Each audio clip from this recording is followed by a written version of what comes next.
What's up, everyone? So I'm just going to go ahead and give you an update. So we got all the wiring cleaned up. We've gone ahead and let it cycled. I've put in the turbo start, the Fritz turbo start for it, and I am waiting on the, I think it's the Microbacter 7 and the Microbacter Clean. So those will be here later on today, and we'll pop those in to kind of help get it through the ugly stage. But this is what we have so far. I'll go ahead and go through everything for you. So I'm going to go ahead and go over the products that I used for this tank, because I know right now, I did one earlier on the first episode, but honestly, we didn't really have a whole lot of everything in there. So I'm going to go ahead and go over kind of everything that we have and what we've put in. And then, you know, if there's anything new, I'll do a review or something like that on them. The first two things that I don't have the boxes for, but I'll put some pictures up for you, is going to be the Reef Mat 500, which is brand new. The box I've already thrown away because they were just so big. So I did go ahead and get one of those to help with the fleece rolling and stuff like that. And then the other one is the Reef Skimmer 300 size, which is also in the tank, but the box obviously is just too big to have in here. So the other thing that we had, and I'm going to kind of go through the more expensive stuff first, and then kind of the little things here and there after. So the other thing that we got were the AI Prime lights. We have 3 of those, as well as the mounts that come with it. They just seem to work really well with the mounts that they offer, not the flex arm, but the hard mount. We have 3 of these, and then I did go ahead and get a Gyre heater. So this is a 500 watt titanium. It's rated up to 120 gallons. I have been testing with my heat gun, and honestly, it has been very accurate, which I was kind of surprised, because the other heater that I have in this tank is off by like 5 degrees. I have it set at 85 on the actual temperature, but it's still staying around 79. But this one, it's showing that it's at 79, and it tells you when it's heating and stuff like that to 79. So it's been very accurate so far, which is something I've really enjoyed. It's also very small and compact, so it fits in the sump really well. And then as far as the return pumps, so I have this CK or CK. So this one is for the return pump. It's the 3.5, I believe. It's rated up to 687 gallons per hour. But the thing I like about it more than any of that is the fact that it's super quiet and it's adjustable. So I can adjust it, you know, the flow, and I actually did adjust it on this tank about halfway down, to line up with that, with the return coming back down, to kind of avoid that toilet gurgle and stuff like that you're hearing in the tanks. So this was another good one. And then along the same lines of this pump for the UV sterilizer or sanitizer, that one also is using a 1.0 of the same pump, where you can adjust it and stuff like that. That one I've left fully open. But yeah, they've been really great. They're nice and quiet. And then on to what I was talking about just a little bit ago. Sorry for all that noise. There's extra parts in there, which is always nice. But so I ended up doing the Coral Life Turbo Twist 6 times, which is the 18 watt one. The mounting was a little difficult on this one to put on the tank. On the side, it didn't want to clip in quite as nice as I thought it would, but eventually we got it, and it's working great. I haven't really had it running full force, just because there's really not any bacteria in the tank right now, but as I start adding livestock and stuff, it'll get turned on and go pretty well.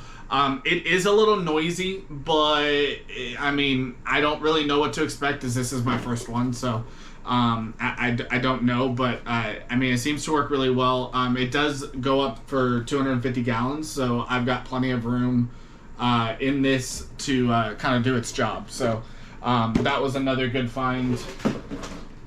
The next big item was the Ecotech Marine.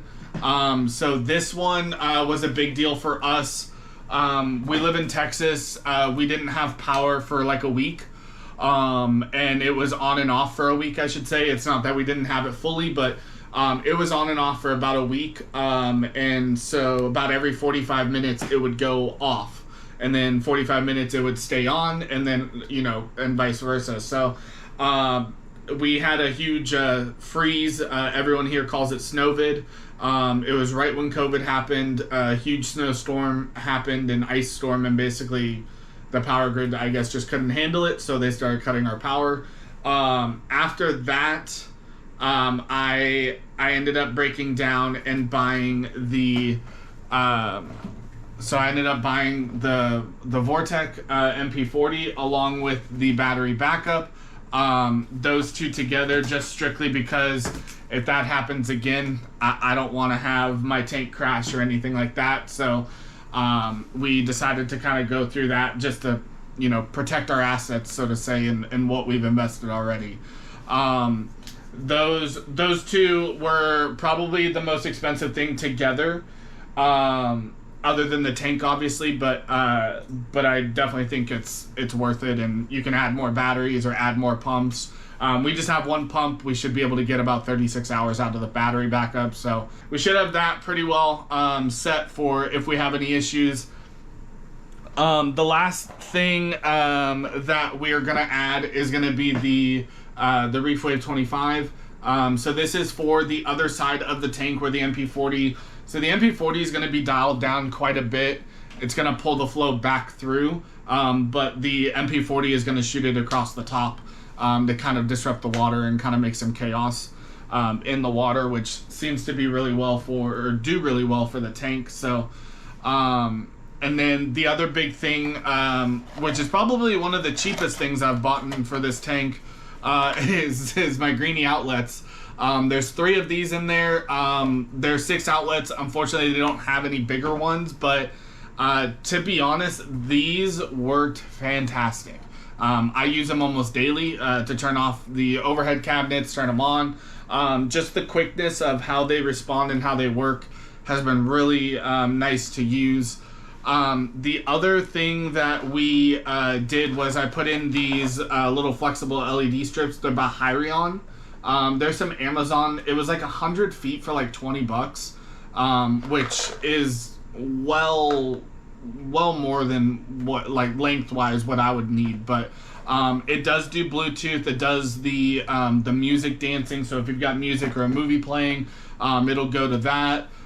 It'll also go to just, you know, your stationary colors on the remote or even on your app. So that is something that was kind of nice to have it controlled off of my phone again. Everything that we have is controlled off of the phone, which is something that we've been really enjoying. And then the next thing that we have is just down to the little things in the tank are going to be the bio brick. So this one is actually fairly cheap for what they do. I ended up going with the brick instead of the small little blocks because it seemed like the brick had a little bit more bigger holes for the filtration than what the little blocks did. And you only need one of these, where with the blocks you need, like, you know, a ton of them. So I ended up getting just that to pop in there. But yeah, other than that, that's pretty much everything we've had put in the tank. For the aquascaping, I did the glue, I did the Instacure spray, and then I also did, so I ordered a couple of these, but I found out I only needed one, but this Gorilla super glue actually worked really well. The only thing I will say is you have to make sure it's the gel, not the normal super glue. The gel works really well. It also is a little bit thicker, so it ends up kind of adhering a lot better. But I mean, it pulled, I mean, I was lifting the whole rock up by one rock and it was holding it no problem. So definitely was happy with that. And what I did was I did the Insta Spray first, got the rock wet. Then I put on the Gorilla Glue. Then I sprayed it after to let it cure. And then I let it sit for about an hour or two and it was done. It didn't have to be, sitting there, not, you don't have to hold it for 2 hours, but once it's kind of set after a couple minutes, then, let it cure for, about an hour or two after, and then it's perfectly fine. But yeah, it worked really well. It held a lot stronger than I thought it was going to. It's not quite like the mortar that you can get and make, but I mean, that's basically concrete. So, unless you're mixing concrete to do this, it's, it'll work for what you're trying to do. Other than that, that's pretty much it for the tank and the products we used. So on the tank right now, we have the Vortex MP40. We have 2 AI primes. There will be a third one being added. And then under the cabinet, I went ahead and added a towel holder from Amazon. It was like 10-15 bucks. I went ahead and cleaned up the wiring on this side, so we'll go through this first. So I have a space in the middle for the Reefwave 25 that I have in my other tank that'll be going over here. I do have the Ecotech battery backup. And then I have 3 of these smart outlets just to cover kind of everything that the tank may need. I've got a couple extras on here, so that will help with that. And then for the engine room, so to say, so for this, I have added the LED strips. They weren't really bright enough, so I went ahead and added an LED bar that basically adds a whole lot more brightness. I can change it to blue if I want, or white. We'll go from the back and then work our way up. So we have all of the piping. I did get confirmation before I was having the issues with the piping. I did get confirmation that it is European sizing, so it's going to be in metric. So it was a little bit smaller than what we have in the States, which is really weird because the tank and everything, and I believe RedSea's headquarters is in Texas, or at least that's where I was told it was coming from. So I'm not sure if it's anything different or not, but we do have the return pump running great. We have my heater in there as well, doing perfect. We have the UV sanitizer. Right now that's not running because there's really no bacteria in the tank right now to have a need for it to run. But we do have so the back return pump is a CK or Seashay 3.5 silent pump. And then we have the same type of pump, but in the 1.0. And that's a silent pump as well. We have that biomedia brick in there to help. And then we also have the Reef Skimmer, which is not currently on right now because once again, there's not really any bacteria coming out. And then we do have the Reef Mat 500. So this is by RedSea. It's brand new. I was lucky enough to get one right when they came out. Didn't have to pre-order or anything. I just walked into my store and I got it. So this one took a little bit of finagling with because there really wasn't any documentation, any trial and errors by other people online.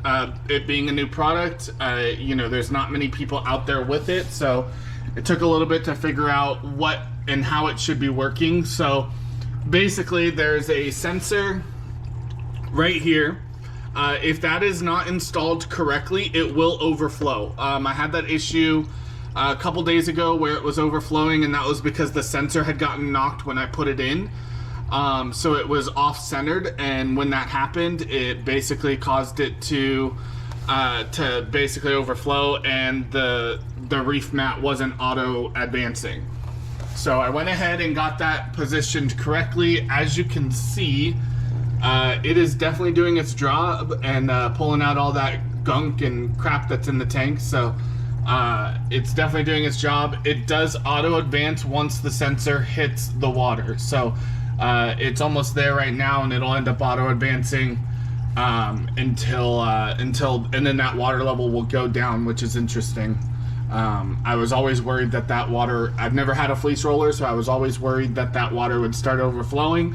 But once the water hits that sensor, the water level will go down because the filter can allow more water to go through after that, which is kind of cool. So,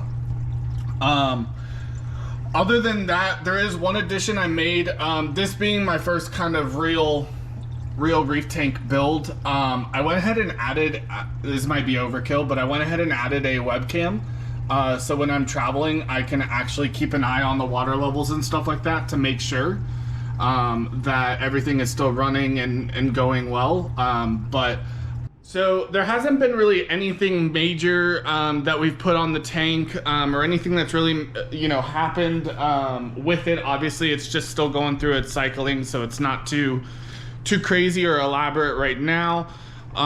We are looking at getting, I'm still not sure whether to get a 5, 10, or 15 gallon auto top off tank. It would have to go on the side of the tank, so I'm not 100% sure how or I guess what size I would even want to put there. So let me know what you guys think about that in the comments. For those that have those auto top off reservoirs, do you think for this size tank it's like a 90 gallon full tank? Either probably a 10 or 15 gallon would be what I would be looking at size wise. I really don't have a whole lot of room right here before going into that hallway, so I'd probably end up putting it on this side, but let me know what you guys think. It's pretty easy to run the wire right behind it, or the water tube right behind it and into the sump, so it shouldn't be too difficult either side, but let me know what you guys think on that. Well guys, so that's pretty much all we have right now. Like I said, we're gonna have some stuff getting added in here and there as it goes on, but for right now we're just kind of letting it cycle and go through. And let me know your thoughts in the comments on what you think about it, and if there's anything you guys would change, let me know. I'd be curious to see, as you know, this is my first tank setup, so I'm not really too familiar with them. This is definitely my first one with something this elaborate and kind of over the top, I would say.